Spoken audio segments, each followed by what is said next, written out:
Subscribe to our YouTube channel and press the bell icon to get the latest update. हाल ही में प्रधानमंत्री नरेंद्र मोदी ने हैदराबाद में इन तस्वीरों में दिखाई दी है। नए वेशभूषा के साथ प्रधानमंत्री मोदी का नया अवतार देखने को मिला। वैसे प्रधानमंत्री मोदी अक्सर जहां जाते हैं वहां की वेशभूषा को अपनाने की कोशिश करते हैं, लेकिन जब हैदराबाद में स्टैच्यू ऑफ इक्वलिटी का उद्घाटन कर रहे थे तब उनका एक अलग रूप दिखा। वैसे प्रधानमंत्री मोदी की भक्ति भाव की तस्वीरें पहले भी देखी होंगी, पर ऐसी नहीं देखी होंगी। जय राम दोस्तों, मेरा नाम गंगा प्रसाद। हमारी कोशिश होती है कि आप तक हर वो जानकारी पहुंचाई जाए जो आपसे जुड़ी है। अगर आप हमारी मदद करना चाहते हैं तो सबसे पहले हमारे इस चैनल को सब्सक्राइब कर लीजिए, फेसबुक पेज को लाइक कर दीजिए और वीडियो को शेयर कर दीजिए ताकि आपके साथ दूसरे दोस्तों तक भी ये वीडियो पहुंच सके। वैसे भारत में एक नया दौर चल रहा है जिसको मोदी सरकार न्यू इंडिया कहती है, और उसी न्यू इंडिया का वो हिस्सा ऐतिहासिक धरोहर भी हैं जिनकी अपनी अलग पहचान है। उन विरासतों को भव्यता देने और संवारने की कोशिश की जा रही है, लेकिन आप सोच रहे होंगे कि आज इस पर बात क्यों करनी है। दरअसल इन विषयों पर लोग बहुत कम बात करते हैं। ऐसे में मैंने सोचा कि क्यों ना हैदराबाद की स्टैच्यू ऑफ इक्वलिटी के बहाने भारत की विरासतों को समझा जाए। जैसा कि मैंने पहले ही कहा कि भारत अपनी विरासतों को संजोने और उनको संवारने का काम कर रहा है। उनको पर्यटन की दृष्टि से पर्यटकों के लिए सुंदर बनाने और उससे रेवेन्यू कमाने का जरिया भी खोजा जा रहा है। इसीलिए भारत सरकार उन विरासतों को भव्य रूप दे रही है जिनसे भारत की पहचान जुड़ी है, मतलब कल्चरल डाइवर्सिटी, जियोग्राफिकल डाइवर्सिटी और यूनिटी इन डाइवर्सिटी जैसी विशेषताओं को संजोया जा रहा है। फिलहाल हम स्टैच्यू ऑफ इक्वलिटी की इन खूबसूरत तस्वीरों के बीच लौटते हैं जिसको बहुत ही करीने से सजाया और संवारा गया है। पूरे परिसर की खूबसूरती निहारते बनती है, लेकिन सवाल है कि वो कौन हैं जिनको स्टैच्यू ऑफ इक्वलिटी का नाम दिया गया है और उनका भारत को बनाने में योगदान क्या है। दरअसल जिस तस्वीर को आप देख रहे हैं वो रामानुजाचार्य की मूर्ति है, जिनका जन्म 1017 में तमिलनाडु के श्री पेरम्बदूर में हुआ था, जो एक वैदिक दार्शनिक और समाज सुधारक थे। बचपन में उनका नाम लक्ष्मण रखा गया था। इसके साथ ही इलाया पेरुमल के नाम से भी उनकी पहचान थी, जिसका अर्थ होता है दीप्तिमान। रामानुजाचार्य समानता और सामाजिक न्याय के पक्षधर थे। इस संकल्प के साथ उन्होंने पूरे भारत की यात्रा की। उन्होंने भक्ति आंदोलन को पुनर्जीवित किया और उनके उपदेशों ने अनेक भक्ति विचारधाराओं को प्रेरित किया। उन्हें अन्नामाचार्य, भक्त रामदास, त्यागराज, कबीर और मीराबाई जैसे कवियों के लिए प्रेरणा माना जाता है। रामानुजाचार्य वेदांत की विशिष्टता द्वैतवाद की उपशाखा के मुख्य प्रस्तावक के रूप में भी उनकी पहचान है। विशिष्टता द्वैत वेदांत दर्शन की एक अद्वैतवादी परंपरा है। ये सर्वगुण संपन्न परम सत्ता का अद्वैतवाद है, जिसमें मात्र ब्रह्म का अस्तित्व माना जाता है, लेकिन इसकी अभिव्यक्ति कई रूपों में होती है। रामानुजाचार्य ने 9 रत्नों के नाम से प्रसिद्ध 9 शास्त्रों की रचना की और वैदिक शास्त्रों पर कई भाषाओं की भी रचना की। रामानुजाचार्य के सबसे महत्वपूर्ण लेखन में वेदांत सूत्र पर उनकी टिप्पणी यानी कि श्री भाष्य या सच्ची टिप्पणी और भगवत गीता पर उनकी टिप्पणी यानी कि गीता भाष्य या गीता पर टिप्पणी शामिल है।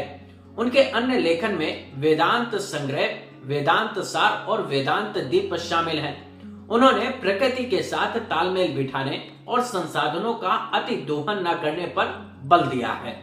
इसीलिए उन्हें स्टैच्यू ऑफ इक्वलिटी नाम दिया गया, क्योंकि रामानुजाचार्य ने सदियों पहले लोगों के सभी वर्गों के लिए सामाजिक समानता की पैरोकारी की और उन्होंने समाज में जाति या स्थिति से परे सभी के लिए मंदिरों के दरवाजे खोलने की बात कही। अद्वैतवाद के प्रवर्तक, संत, महापुरुष, महान समाज सुधारक रामानुजाचार्य की प्रधानमंत्री इस समय भद्रवेदी पर पहुंच चुके हैं और आप देख सकते हैं कि किस तरीके से 36 हाथियों को इस भद्रवेदी पर स्थापित किया गया है और इस स्वर्ण कमल जैसी सदृश पंखुड़ियों पर भगवान की ये पूरी मूर्ति है और भगवान रामानुजाचार्य यहाँ पर पद्मासन की मुद्रा में है और विशिष्ट मुद्रा उनकी जो है वो आराधना करती हुई मुद्रा है। और अपने आप में ये मूर्ति और ये पूरा का पूरा प्रांगण, पूरा का पूरा परिसर विशिष्ट रूप में अलौकिक और आध्यात्मिक संचेतना से आपको भर देगा।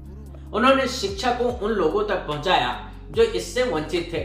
उनका सबसे बड़ा योगदान वसुधैव कुटुंबकम की अवधारणा का प्रचार है, जिसका अनुवाद प्रायः सारा ब्रह्मांड एक परिवार है के रूप में किया जाता है। रामानुजाचार्य ऐसे व्यक्ति थे जो लोगों के बीच लोगों के द्वारा की जाने वाले भेदभाव से नफरत करते थे। इस नफरत को मिटाने के लिए रामानुजाचार्य कई दशकों तक पूरे भारत की यात्रा की। इस दौरान उन्होंने सामाजिक रूप से हाशिए पर खड़े लोगों को गले लगाए और शाही अदालतों से समान व्यवहार करने को कहा।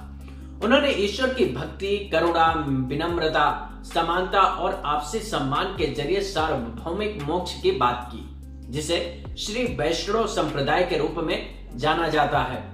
रामानुजाचार्य ने सामाजिक, सांस्कृतिक, लैंगिक, शैक्षणिक और आर्थिक भेदभाव पर खुलकर बात की और लोगों के बीच इस बात को रखा भी कि राष्ट्रीयता, लिंग, जाति, पंथ से परे हर व्यक्ति समान है। इसी विरासत को संजोने के लिए भारत सरकार ने स्टैच्यू ऑफ इक्वलिटी को पहचान दी। इस स्टैच्यू को भारत में नहीं बल्कि चीन ने 1.5 साल में तैयार किया। 250 टन की इस मूर्ति को 1600 पार्ट्स में भारत लाकर असेंबल किया गया, जिसमें करीब 9 महीने का समय लगा। एक रिपोर्ट बताती है कि मूर्ति को फाइनल करने में करीब 1800 बार बदलाव किए गए हैं।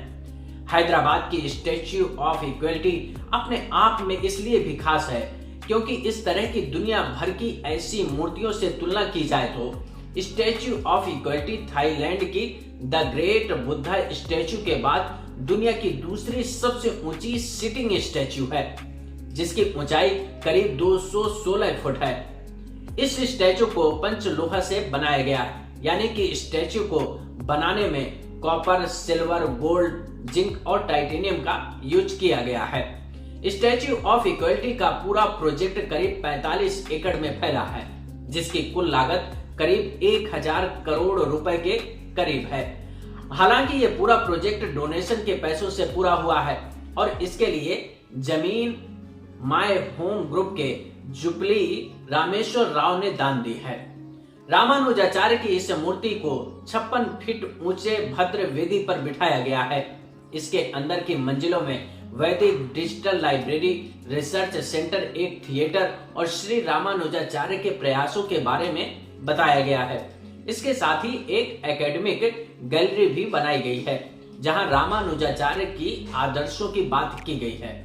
स्टैच्यू में 108 छोटे मंदिर हैं, जो 12 अलावर तमिल संतों की 108 मंदिर यात्रा की याद में बनाए गए हैं। 36 हाथी की मूर्तियां हैं, 54 कमल की पंखुड़ियां हैं, 135 फीट त्रिदंडम की ऊंचाई है, 27 पद्म पीठम और 108 सीढ़ियां बनाई गई हैं।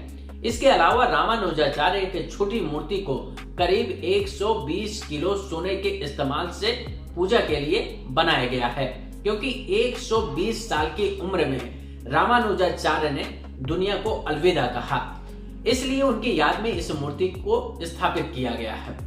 रामानुजाचार्य की इस प्रतिमा का इतिहास 1000 साल पुराना है। कहा जाता है कि आज 1000 साल बाद भी रामानुजाचार्य का पार्थिव शरीर तमिलनाडु के तिरुचिरापल्ली के तियोरंगम में मौजूद एक मंदिर में संरक्षित करके रखा गया है। ये भारत का इकलौता ऐसा मंदिर है जहां मृत शरीरों को रखकर पूजा की जाती है। इस वीडियो में इतना ही। अगर वीडियो अच्छा लगा हो तो शेयर करना और चैनल को सब्सक्राइब करना मत भूलिएगा। नमस्कार।